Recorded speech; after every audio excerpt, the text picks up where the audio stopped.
the Most Honorable Andrew Holness, Prime Minister of Jamaica, Cabinet Ministers, President of the Senate, the Honorable Tom Tavares Vinson, Permanent Secretaries, the Honorable Michael Lee Chin, Chairman of the NCB Financial Group, NCB executives, in particular Bruce Bowen, the CEO, welcome.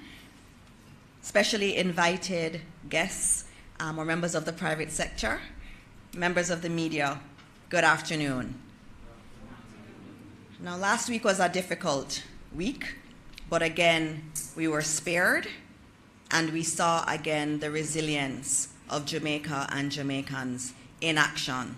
But we know that there are many that have been affected by Hurricane Beryl, primarily on the south coast. And this event this afternoon is about getting relief to Jamaicans who desperately need it.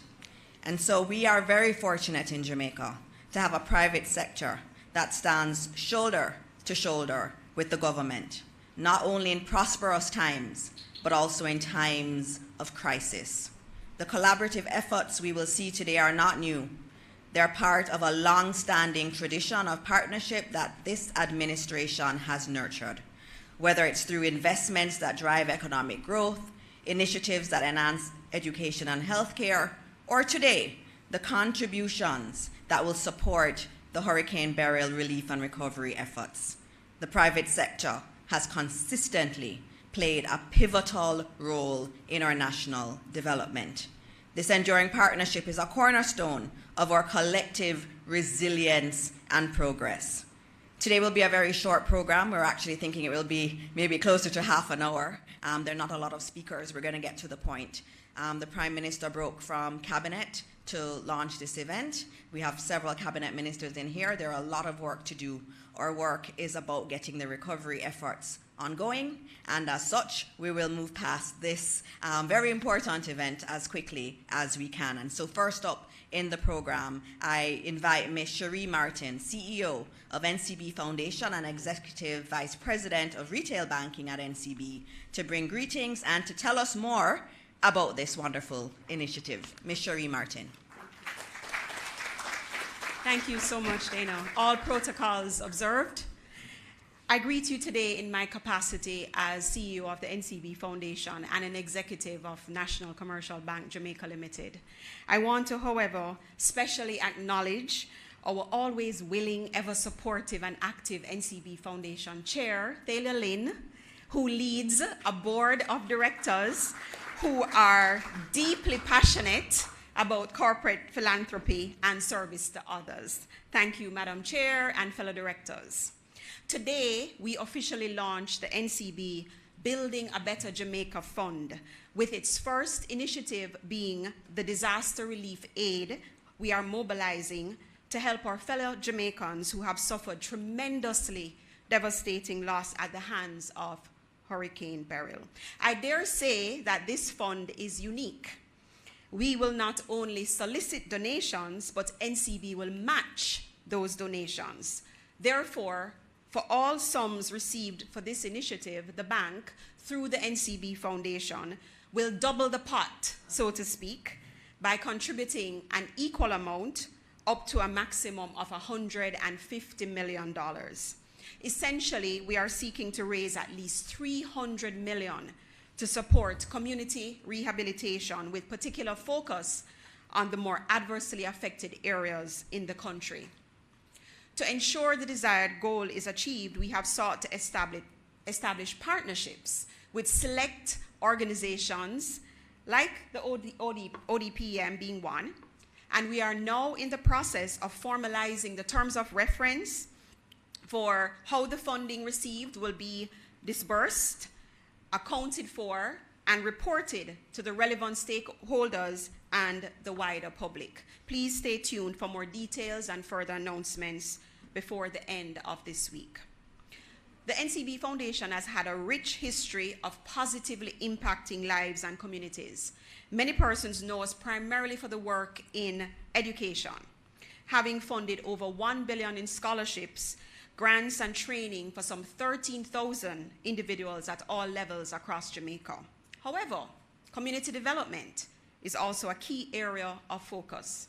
Working through the bank's extensive 27-branch network, we continue to identify and respond to calls from entities who reach out for much needed help.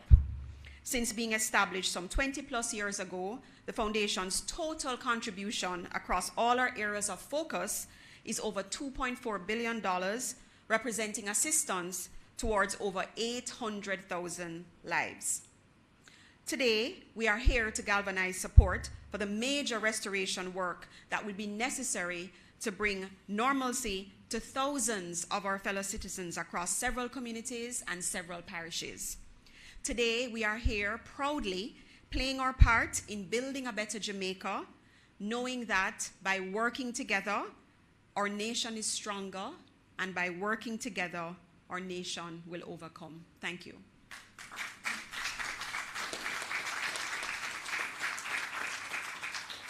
See, I told you no long speeches today, and I want to thank you, Cherie, for outlining that program and the awesome work that the NCB Foundation continues to do. Our next speaker is none other than the Honorable Michael Lee-Chin. He is a true success story. I don't know how much we could say about him. He's a son of Jamaica. He's an example of our exemplary Jamaicans that have gone to the diaspora and done fantastic things, but have always felt that this is home and that this is where we have to build.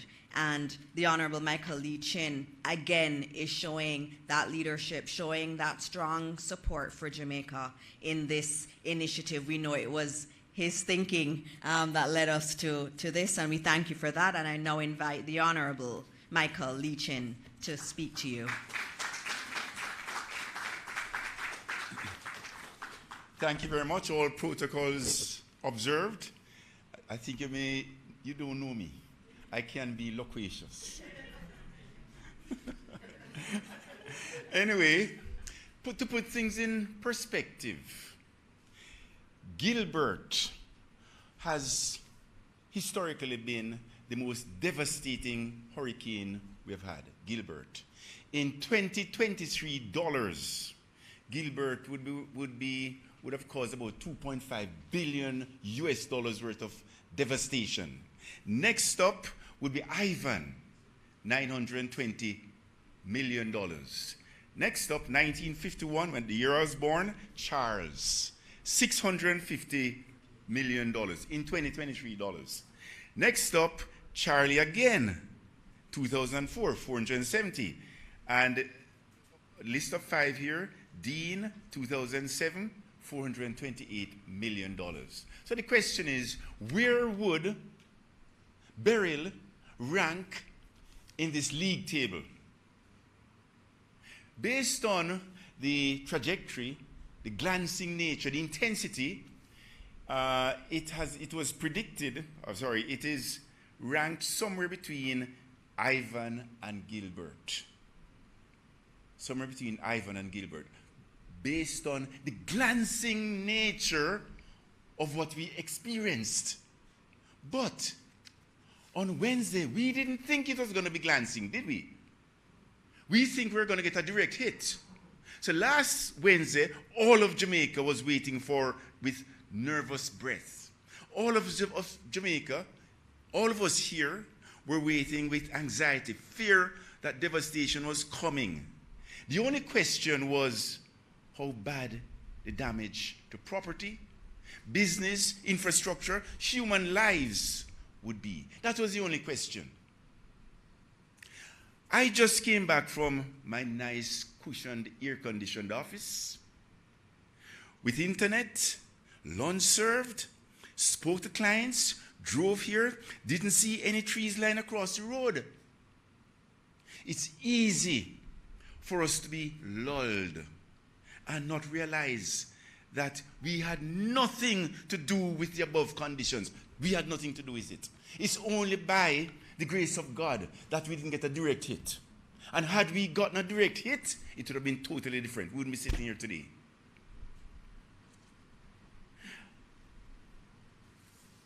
Meanwhile, our brothers and sisters in Westmoreland, South Manchester, and Hanover, their lives are completely in shambles.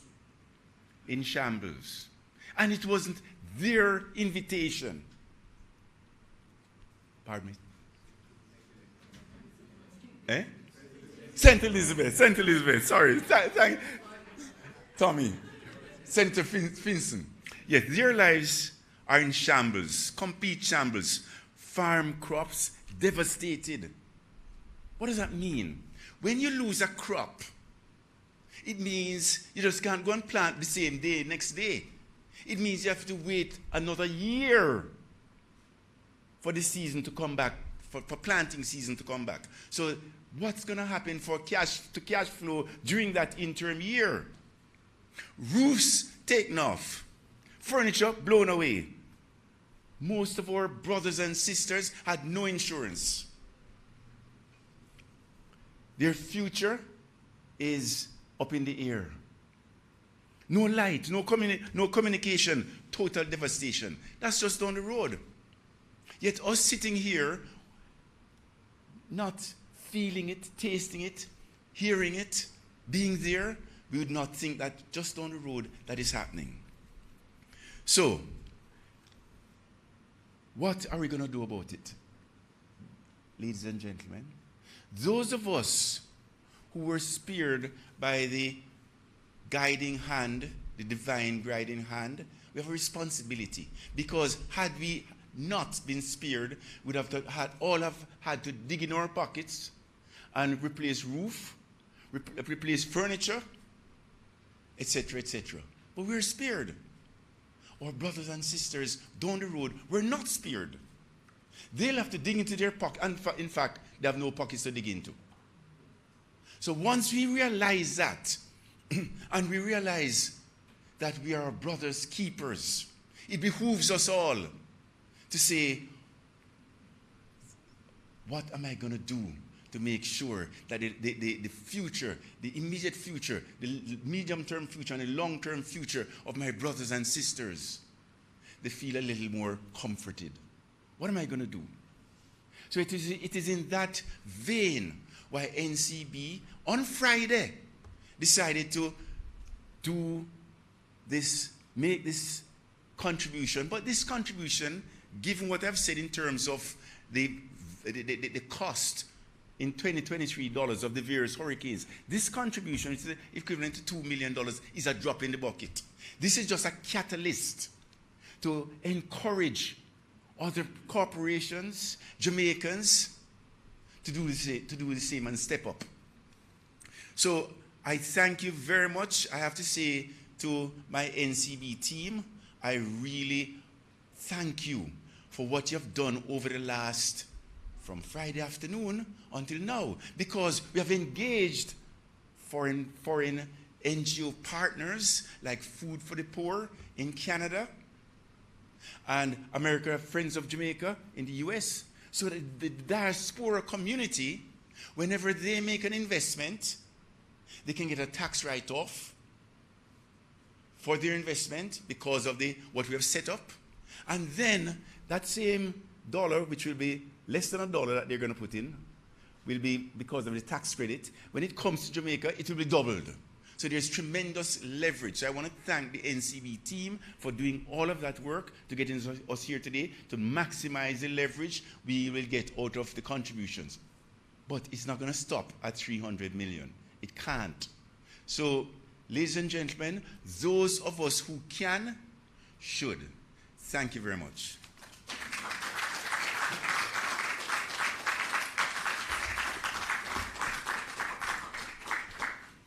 Thank you very much. And you heard it. This is a catalyst for us to do more. And we're expecting to do more. There is a lot of damage. We've heard 1 billion in terms of certain areas. The health sector said 1 billion, and others are giving their estimates of the damage. So it's a lot of support that is needed. And this is just a catalyst for everything else. We're going to go very quickly on now to the Prime Minister of Jamaica, the Most Honorable Andrew Holness.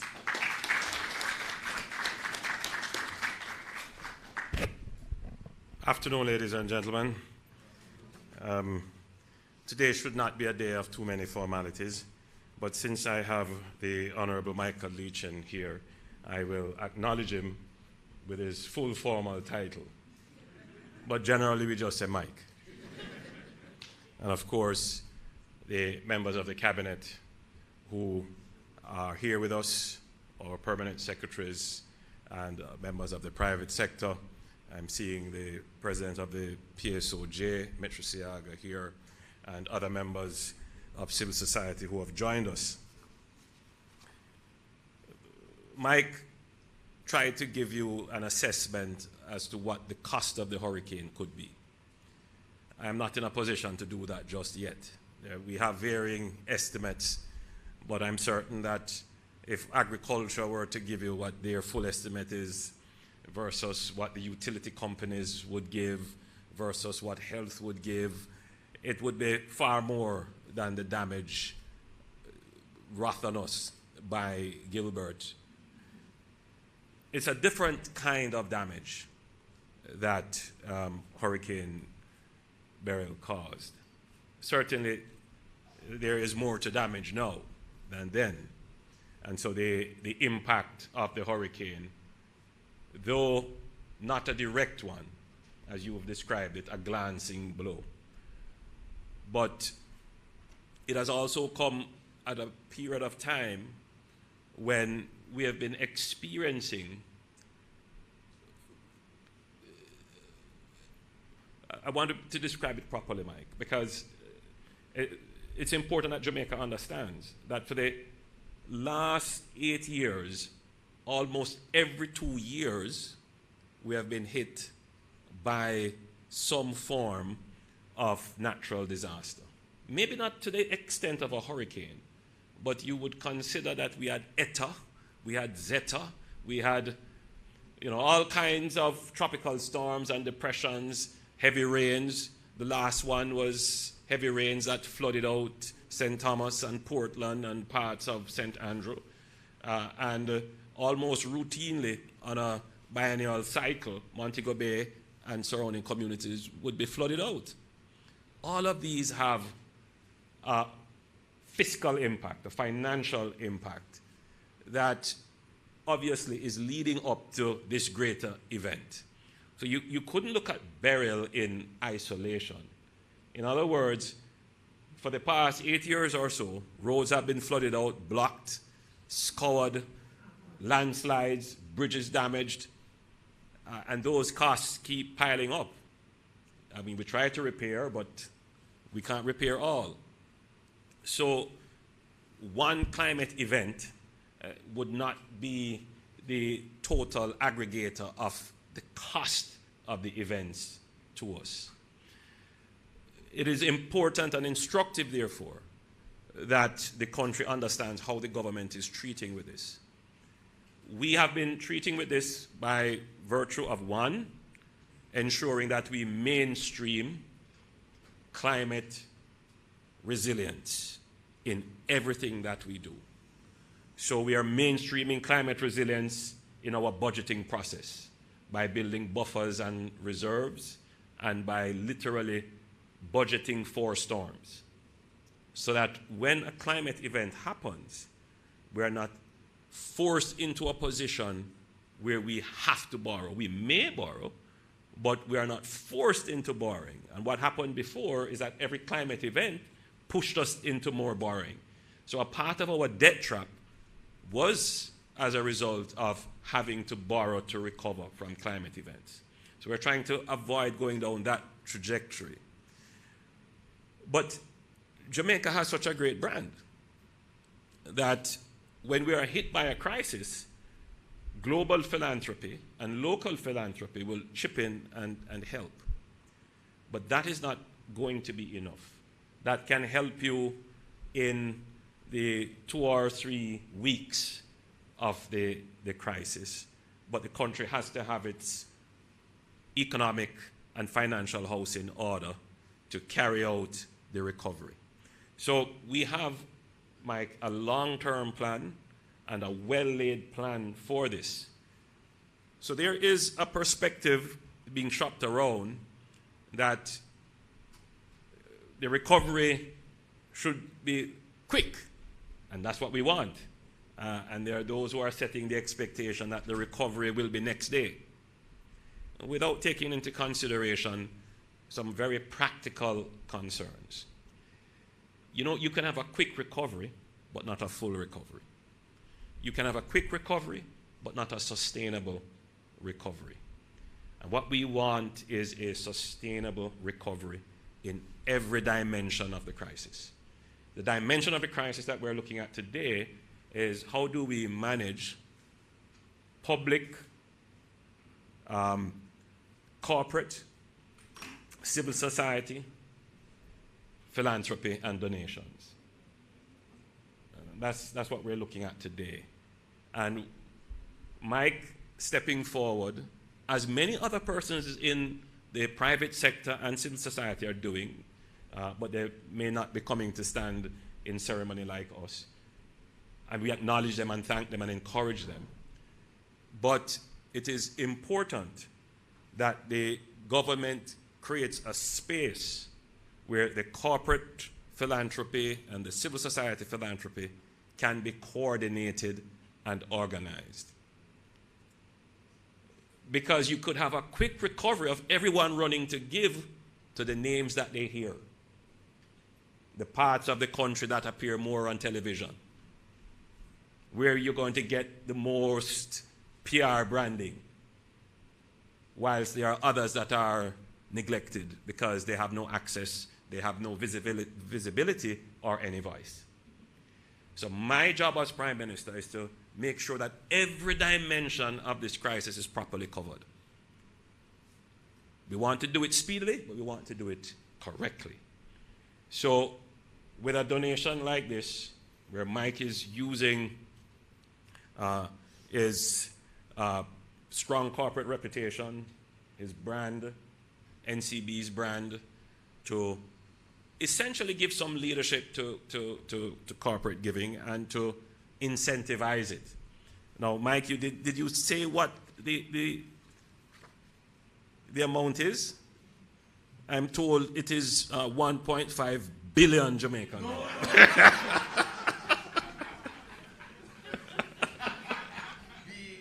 Please correct me if I'm wrong. This is a catalyst. Oh, we wish we could have that. But so we're starting off with NCB's commitment of an initial 20 million and a commitment to match, and that is the catalyst, every donation made to ODPEM. So essentially, I am here today saying, match Mike's ante. Come on. You know, every corporate entity now should put in and let NCB match. So it is a good start. And I'm expecting that we will see corporate entities pitching in what they can. You know, $1 million here, or $5 million here. Who knows? Maybe somebody will say, I'll give 30 million to show up Mike. Who knows, you know? But so I'm encouraging. And of course, our diaspora. Many of them have been calling, trying to get in touch with their loved ones. And I can understand the fear that they may have not being in touch. Tomorrow, I'll give a report as to where we are. By now, most people would have had contact and would have had a better understanding of what the challenges are. So yes, there's going to be a lot of direct giving from the diaspora, but we also encourage the diaspora to give to the national cause. Because if you give, NCB Foundation is going to give more. So it's as you say, a catalyst and an incentive. And of course, there are international organizations that are contributing. And we have had a number of them already reach out. So the government's role in this is to, first of all, acknowledge this effort by Mike, to endorse it, and to congratulate the NCB Foundation on doing this, and then to recommend it strongly to others to follow. And of course, in a crisis, we are never too proud to say we need the help and thank you for considering us. And so that is my appeal today. We do need the help. I have toured some areas of Jamaica, and I'm almost afraid to call the names because it may overshadow other areas that have been hit but not focused on. Because though there are some areas where the severity is higher, there is a general, right across the country, dislocation that, you know, eventually we're going to need to help. So as a matter of focus, we're going to focus on the severe areas, but generally we're going to need to help. But I think the people in, you know, Rocky Point and Portland Cottage in southeast Clarendon and on that southern belt would want the nation to know that they have been badly hit as well. I think the people in the southern end of St. Elizabeth, they would want the country to know that they have been badly hit as well. I think the people in Hanover would want to, you know, would want some attention paid on them from the national media. And in St. Thomas as well, they would also want to know, and in some areas of St. Anne. So we know the areas of damage. We have been doing the assessment. We know. And we appreciate your patience and we understand the frustration. But what I'm doing here is a part of the response process. That if we get contributions coming in, then we can immediately start to channel them into areas that could help to solve some of your needs. We today will be creating a website which was done in pretty quick time. It is the Disaster Fund website. It's called Disaster Fund, all one word, .opm.gov.jm. So this is part of creating this coordinated platform. Let me repeat that. It's the Disaster Fund website, disasterfund.opm.gov.jm. This website will serve as our centralized source of information and statistics on the impact of Hurricane Beryl, as well as a single source to accept donations from persons who want to support the national relief effort. Anyone locally or overseas with a Visa or MasterCard, debit or credit, can go on the site and make a donation. Donations received will be matched by the NCB Foundation up to a limit of $150 million.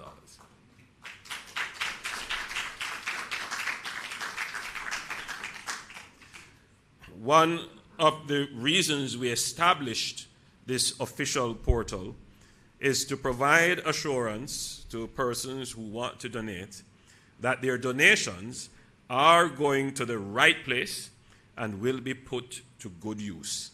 Again, please make sure that you go to the correct website. It's something that we always have to be so careful in today's world, that somebody's going to try and do something to mimic or copy the website. Let me repeat that the correct website, the one that you should go to and make your donation, is Disaster Fund, one word, disasterfund.opm.gov.jm.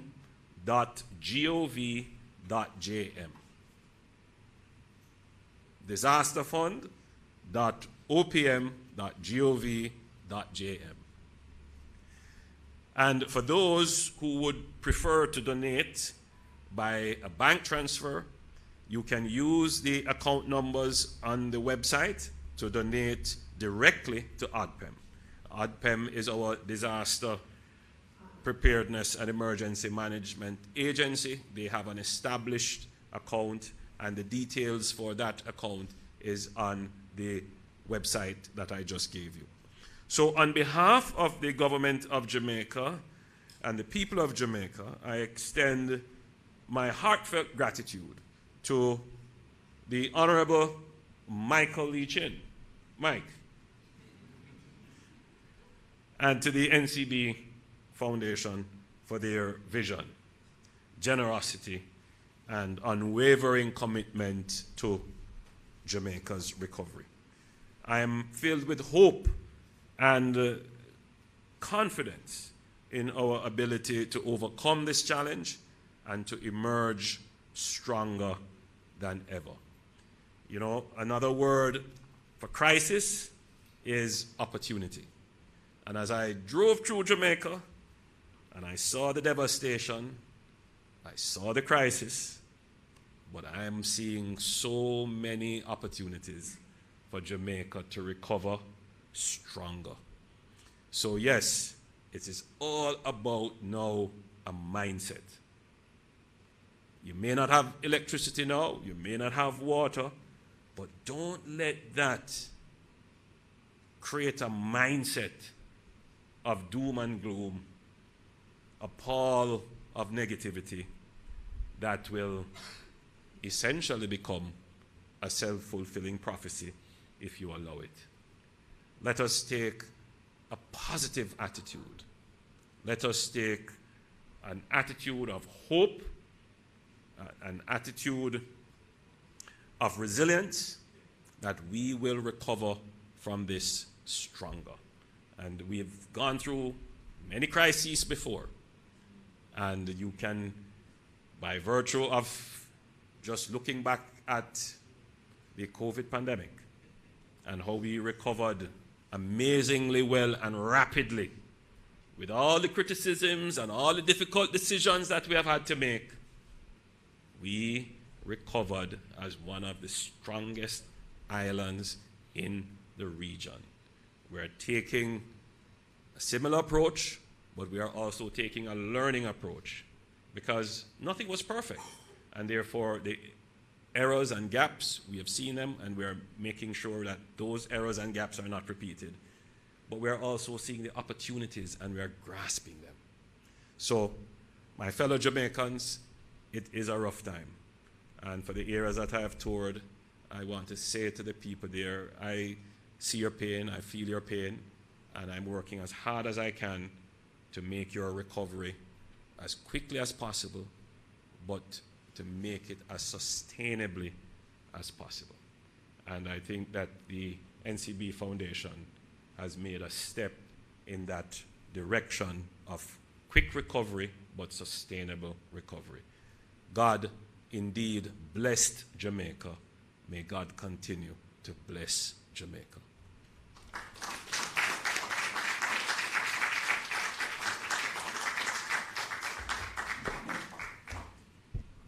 Thank you, PM, for those words. The fund is aptly named Building a Better Jamaica Fund, and as PM said, we need to build back stronger, and that is what our goal is, and we have to do that collectively as a people with help from everywhere. And I think you'd have seen lots of images of Jamaicans, everyday Jamaicans, helping to clear roadways, offering support.